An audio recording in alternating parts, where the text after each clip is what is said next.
Hello friends, இன்றைக்கி நம்ம பார்க்க போகிற ரெசிபி தலைக்கறி கிரேவி எப்படி பண்ணுறது அப்படின்னு தான் பார்க்க போகிறோம். ஸோ வாங்க ரெசிபிக்குள்ளே போகலாம். தலைக்கறி கிரேவி செய்கிறதுக்கு நான் ஒரு ஆட்டு தலை எடுத்திருக்கேன்.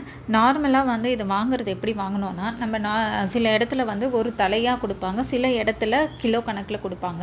இப்போ நம்ம ஒரு தலையாக நம்ம வாங்குகிறோம் அப்படின்னா அதில் எலும்பும் இருக்கும், ஃப்ளெஷ்ஷும் இருக்கும். ஸோ நீங்கள் எலும்பெல்லாம் தனியாக கேட்டு வாங்கிக்கோங்க, ஃப்ளெஷ்ஷு தனியாக வாங்கிக்கோங்க. ஏன்னா தலைக்கறியில் இருக்க எலும்பு நம்ம குக் ஆனதுக்கப்புறம் ரொம்ப குட்டியாக அது ஸ்ப்ளிட் ஆகிடும். ஸோ சாப்பிடும்போது அது டிஸ்டர்பன்ஸாக இருக்கும். ரெண்டாவது நம்ம குழந்தைங்களுக்கு கொடுக்கவும் பயப்படுவோம். ஆனால் இன்றைக்கி நான் வாங்கின இடத்துல பார்த்தீங்கன்னா அவங்க அந்த மாதிரி பிரித்து தரல, ஒரு ஆட்டு தலையை அப்படியே கட் பண்ணி தான் கொடுத்துருக்காங்க. ஸோ நான் அப்படியே தான் போட போகிறேன். ஆனால் பிரித்து தராங்க அந்த கடையிலனா கண்டிப்பாக அந்த மாதிரி தான் நீங்கள் போகணும். அப்போ தான் உங்களுக்கு சாப்பிட்றதுக்கு நல்லாயிருக்கும். அந்த பேலன்ஸ் இருக்க எலும்பில் நம்ம சூப் எதனா வச்சு குடிச்சிக்கலாம். ஸோ இப்போ இந்த ஒரு ஆட்டு தலையை நான் குக்கரில் போட்டுக்கிறேன். ஓகேங்களா? ஸோ தலைக்கறி குழம்பு இந்த கிரேவி செய்கிறது ரொம்ப ஈஸிங்க. ஸோ சில பேருக்கு இந்த தலைக்கறி இந்த மாதிரி இன்னர் பார்ட்ஸ் அதெல்லாம் செய்கிறதுக்கு கொஞ்சம் கஷ்டமாக இருக்கிற மாதிரி இருக்கும். இது ரொம்ப ஈஸி. ஸோ கட் பண்ணதை நல்லா க்ளீன் பண்ணிக்கோங்க. 3 to 4 டைம்ஸ் நல்லா தண்ணியில் வாஷ் பண்ணி எடுத்துக்கோங்க. எடுத்துகிட்டு இந்த மாதிரி குக்கரில் அதை போட்டுக்கோங்க. ஒரு கைப்பிடி அளவுக்கு கருவேப்பிலை சேர்த்துக்கோங்க. அது கூட கொத்தமல்லி ஒரு கைப்பிடி அளவுக்கு சேர்த்துக்கோங்க. 2 பச்சை மிளகாய், ஒரே ஒரு ஆனியன், ஓகேங்களா? ஒரு மீடியம் சைஸ் ஆனியனை இந்த மாதிரி ஸ்லைஸாக கட் பண்ணி சேர்த்துக்கோங்க. இப்போ 3/4 டீஸ்பூன் அளவுக்கு மஞ்சள் பொடி, ஒரு 3 டேபிள் ஸ்பூன் அளவுக்கு குழம்பு மிளகாத்தூள். குழம்பு மிளகாத்தூள்னால் நம்ம வீட்டில் நம்ம நார்மலாக நம்ம வீட்டு மிளகாத்தூள்னு சொல்லுவோம் இல்லையா, அந்த மிளகாத்தூள் ஒரு 3 டேபிள் ஸ்பூன்லேருந்து 4 டேபிள் ஸ்பூன் ஆட் பண்ணிக்கோங்க, உங்களுக்கு காரத்துக்கு ஏற்ற மாதிரி. ஓகேங்களா? ஏன்னா இந்த குழம்பு மிளகாத்தூள் தான் யூஸ் பண்ணால் தான் இந்த கிரேவி கொஞ்சம் திக்காக வரும். நீங்கள் நார்மலாக வெறும் மிளகாத்தூள் போட்டிங்கன்னா திக்காக வராது, ஒரு மாதிரி தண்ணியாக இருக்கும் குழம்பு. ஓகேங்களா? அதனால் கண்டிப்பாக வீட்டு குழம்பு மிளகாத்தூள் தான் யூஸ் பண்ணணும். இப்போது தேவையான அளவுக்கு உப்பு சேர்த்துக்கலாம்.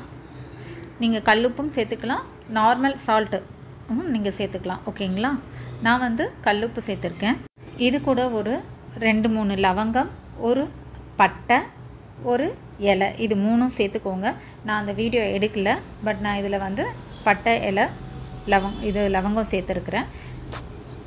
இப்போது இதை நல்லா பிசைஞ்சு எடுத்துக்கோங்க. ஓகேங்களா? அந்த கறியில் இந்த மசாலாலாம் போகிற மாதிரி நல்லா பிசைஞ்சு எடுத்துக்கோங்க.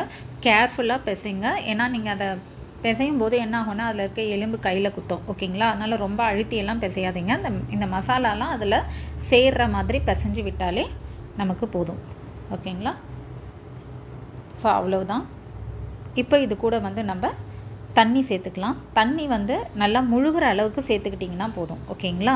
ரொம்ப தண்ணி சேர்த்திங்கன்னா அப்புறம் குழம்பு கிரேவி தண்ணியாக தான் வரும். நான் இப்போ இந்த கறி முழுகிற அளவுக்கு தான் சேர்த்துருக்கேன். ஓகேங்களா? ஸோ இப்போ இதை நான் நல்லா 5லேருந்து 8 விசில் வச்சு நான் எடுத்துப்பேன். ஒரு 5 விசில் ஹை ஃப்ளேம்லேயும் 3 விசில் நான் லோ ஃப்ளேம்லேயும் வச்சு இதை குக்கரில் நம்ம குக் பண்ணி எடுத்துக்கலாம். இப்போ பாருங்கள், இது நல்லா குக் ஆகிடுச்சு. ஓகேங்களா? ஸோ இப்போ இதை தாளிச்சிக்கலாம். இப்போ நான் கடாய் வச்சுருக்கேன் அடுப்பில். அது நல்லா சூடாகிடுச்சு. ஸோ சூடான உடனே நீங்கள் ஒரு 2 டேபிள் ஸ்பூன் அளவுக்கு எண்ணெய் சேர்த்துக்கோங்க. எண்ணெய் உங்களுக்கு ஏற்ற மாதிரி சேர்த்துக்கோங்க. ஓகேங்களா? இப்போது இதில் திரும்பவும் லவங்கம் கொஞ்சோண்டு, பட்டை கொஞ்சோண்டு, இலை, இது 3ஐயும் சேர்த்துக்கலாம். கொஞ்சோண்டுன்றது ஏன்னா சில பேருக்கு எதுக்காக நான் அப்படி சொல்கிறேன்னா, சில பேருக்கு லவங்கம் அடிக்கடி வாயில் மாட்டுறது பிடிக்கல அப்படின்றவங்க 1 போட்டுக்கோங்க. இல்லை அது ஒன்றும் பிரச்சனை இல்லைன்றவங்க 2-3 கூட போடலாம். ஓகேங்களா? ஸோ இது மசாலா பொருள் தான். ஸோ நமக்கு மசாலா உங்களுக்கு போதுமான அளவுக்கு நம்ம யூஸ் பண்ணிக்கலாம். ஓகேங்களா? ஸோ இப்போ எண்ணெய் நல்லா சூடாயிடுச்சு. இது கூட நான் மசாலா பொருள் சேர்த்துக்கிறேன். நான் சொன்ன மாதிரி ஒரே ஒரு இலை எடுத்திருக்கேன், ஒரு 2-3 லவங்கம், ஒரு 1/2 இன்ச் அளவுக்கு பட்டை சேர்த்துருக்கேன். அவ்வளவுதான். சோம்பு கூட இதில் ஆட் பண்ணலாம். ஓகேங்களா? சோம்பு நீங்கள் ஆட் பண்ணுறதா இருந்தால் ஒரு 1/2 டீஸ்பூன் அளவுக்கு ஆட் பண்ணுங்கள். அதுக்கு மேலே ரொம்ப பண்ணாதீங்க. ஸோ இப்போ நம்ம வேக வச்சுருக்கிற அந்த தலைக்கறியை இதில் அப்படியே கொட்டிடுங்க. ஓகேங்களா? கொட்டிட்டு இது கூட 2 டீஸ்பூன் அளவுக்கு நல்லா பெப்பர் பொடி, அரைச்சி வச்ச பெப்பர் பொடி போடுங்க. நல்லா நம்ம க்ரஷ் பண்ணி போடுவோம்ல, அந்த மாதிரி போடாதீங்க. நல்லா மசியவே அரைச்சி வச்ச பெப்பர் பொடியை இதில் நம்ம சேர்த்துக்கலாம். ஸோ இப்போ நான் பெப்பர் பொடி சேர்த்துக்கிறேன்.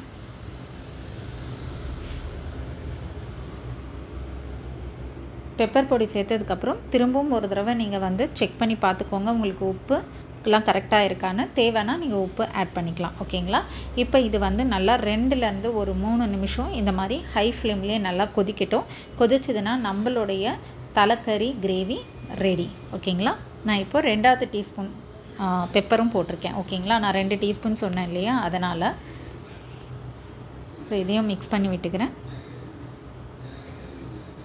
இப்போது தலைக்கறி கிரேவி ரெடி ஆகிடுச்சு. ஃபைனலாக நீங்கள் கொத்தமல்லி போட்டுக்கோங்க.